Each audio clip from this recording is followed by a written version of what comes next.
belum tentu tersedia, gitu kan. Nah, teman-teman cari jumlah, apa namanya, penduduk, di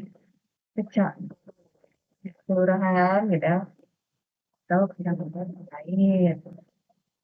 Misalnya, oh apa namanya, Perum CKM atau Perumnas itu kan ada di Kecamatan Setlok Jambe atau mana gitu ya. Untuk carilah data jumlah penduduk di kelurahan atau gitu ya. Nah, ini 5 sampai 10 tahun lalu. Nanti yang teman-teman proyeksi adalah data-data yang ini dulu. Gitu. Jadi teman-teman cari seperti biasa ya, kayak di spam, teman-teman apa namanya, cari model proyeksi yang sesuai. Gitu. Nah, nanti kalau misalnya udah ketemu nih model proyeksi mana yang sesuai gitu ya, gunakan model tersebut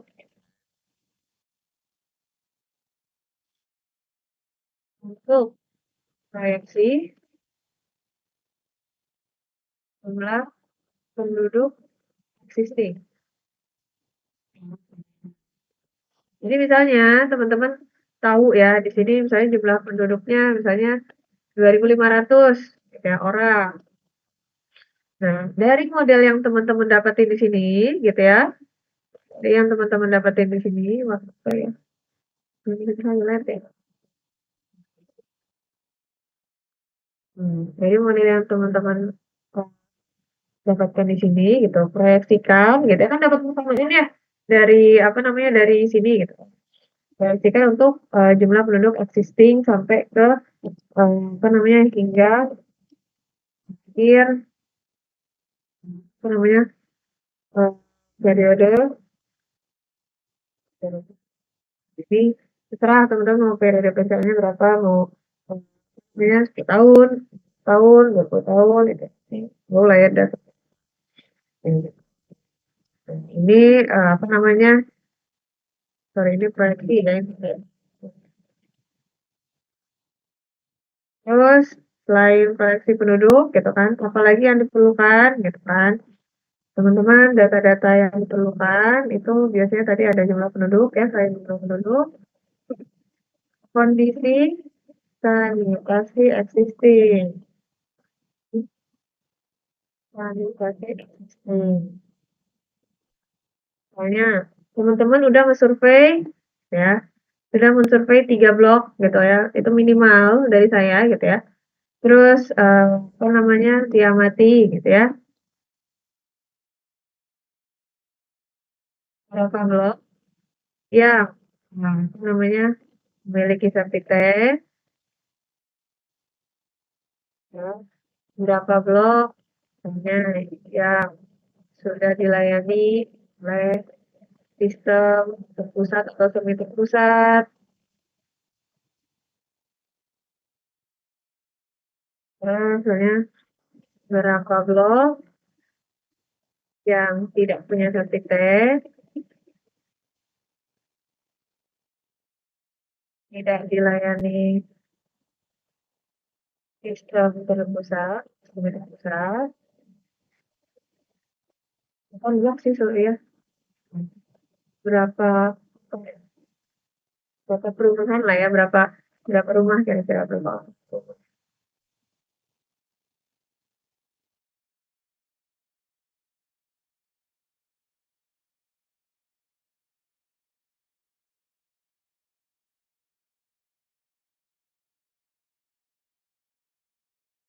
rumahnya kemana. Wah, cari jawab kalau misalnya data, semuanya udah punya septic tank gitu ya. Nah, nanti baru ke tahapan selanjutnya atau misalnya kayak gimana ini nantinya akan menentukan apa namanya eh, nantinya akan menentukan teknologi apa yang akan teman-teman pilih gitu. Semuanya kemana tuh misalnya ini kegiatan nanti cek ini.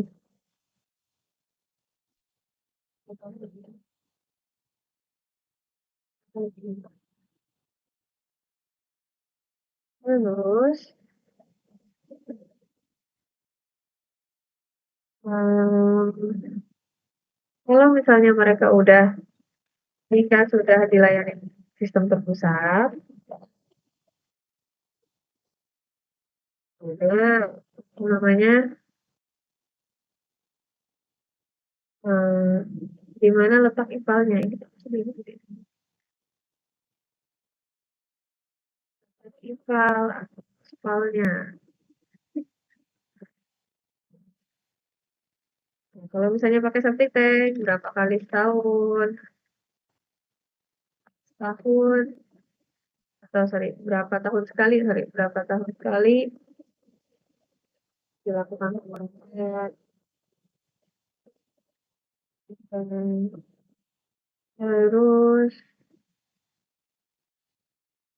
aspal,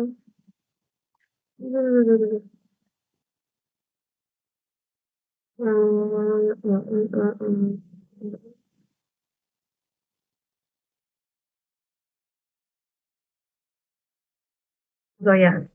Adakah lahan kosong gitu ya di sekitar bangunan yang bisa dimasukkan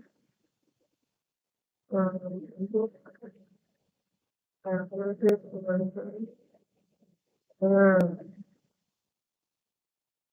terus eh, ada atau enggak kan nanti terus untuk gitu. Kalau misalnya ada ya berarti nanti teman-teman bayangkan suatu imaginary file di luar apa namanya lokasi yang jadi ini ya kayak gitu minimal inilah ya teman-teman gitu. Nah, terus nantinya ya teman-teman saya udah minta bikin apa namanya peta ya, ya, oke layout lah ya layout ya nah di set ya harusnya udah jadi ya ya udah ditutup minggu lalu. Nah, nanti teman-teman mulai apa namanya eh, identifikasi kontur gitu, titik kontur gitu ya, kontur tinggi dan baiknya di mana.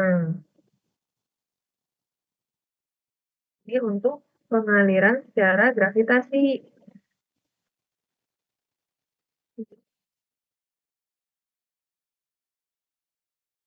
Pengaliran gravitasi. Dan kalau misalnya apa namanya ya cenderung datar gitu ya, berarti teman-teman juga harus paham itu kayak gimana. Apa namanya daerahnya. Terus kemudian identifikasi dari kontur tertinggi dan nah ini akan menentukan arah pengaliran juga gitu ya. Terus teman-teman tentukan gitu ya di titik terendah, di titik terendah tentukan apa namanya titik ipal. Nanti bisa jadi ipalnya nggak cuma satu, dan saya teman-teman apa namanya akhirnya tapi nggak apa sih ya ipalnya, misalnya letak ipal gitu ya. Misalnya ternyata nanti teman-teman pun mau pakai shallow bore atau small bore gitu ya, dengan misalnya ada titik-titik pengolahan apa namanya komunal gitu ya. Nanti akhirnya dari titik-titik pengolahan komunal itu juga akan berhubung arahnya ke ipalnya. Jadi semuanya nanti akan diproses juga di. Terus misalnya tadi teman-teman akhirnya milihnya ada apa namanya pengolahan sistem apa namanya yang menggunakan pengolahan komunal gitu ya, ditentukan gitu ya. Ya, gitu ya, udah juga pengolahan komunal.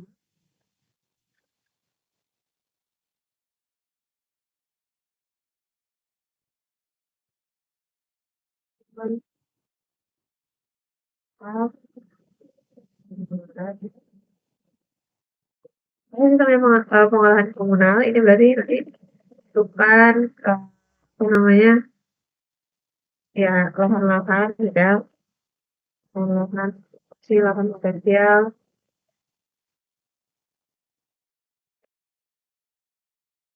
ya jadi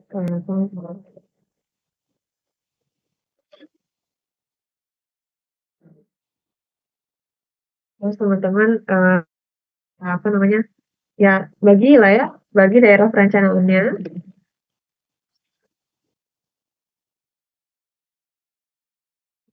Ini dulu deh.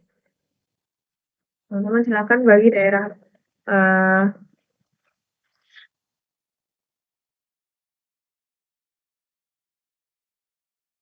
ke em,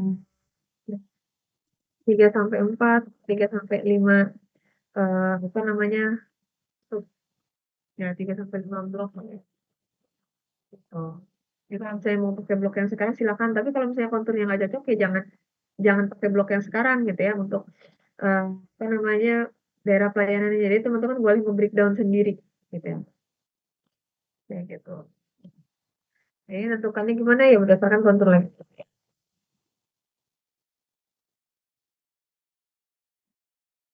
Ataupun bisa juga berdasarkan jumlah kakak. Lagi kalau misalnya teman-teman kayak apa namanya pengolahan yang bukan centralized alias yang small bore dan juga shallow bore itu kan ada batasan kakaknya ya kayak misalnya small bore itu berapa kakak gitu. Nah itu tuh teman-teman silahkan apa namanya pikirkan sendiri gitu ya. Misalnya dengan mengambil asumsi gitu ya bahwa misalnya satu rumah itu gitu ya, satu satu rumah itu misalnya satu kakak dan satu kakak itu misalnya sekitar 5 orang gitu kan, berarti berapa yang bisa dilayani. Kalau misalnya satu rumah satu asumsinya satu rumah satu kakak, misalnya 50 kakak, berarti teman-teman tiap bloknya gitu ya, pilih 50 rumah kayak gitu. Ini gantung dari ya ini saya yang apa namanya teknologi ini customer customer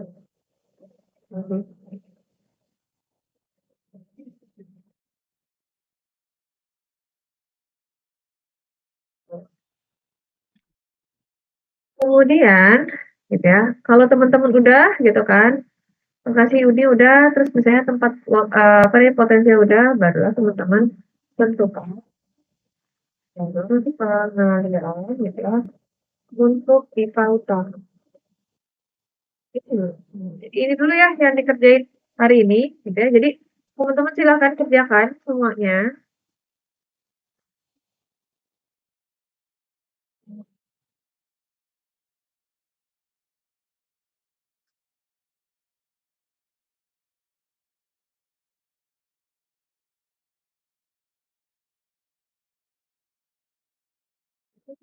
Tanggal 20 Maret.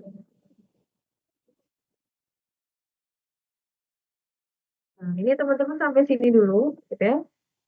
Apa namanya tentukan jalur pengalirannya gitu. Nanti kalau misalnya teman-teman bingung gimana cara nentuinnya gitu ya, saya akan bahas gitu ya satu-satu. Jadi sekarang ini dulu yang dikerjain, saya save dulu, ntar nanti saya kirim ke chat Zoom-nya. Saya udah buka breakout room. Kalau misalnya teman-teman mau berdiskusi di breakout juga silahkan gitu. Atau misalnya saya akan terus standby di main room-nya. Jadi liatin saya data-datanya gitu ya. Laporannya udah sampai mana. Terus udah gitu. Kalau misalnya udah kerjain hasil proyeksi, liatin hasil proyeksinya gimana.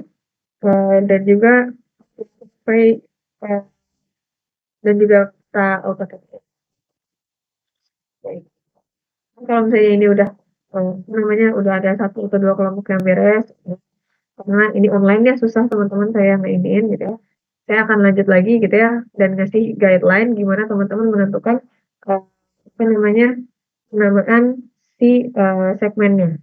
Jadi kita bakal lanjut selain ke pipa utama, pipa apa namanya cabangnya, pipa lateral dan lain-lain gitu. Itu baru nanti apa namanya teman-teman mulai namain tiap segmen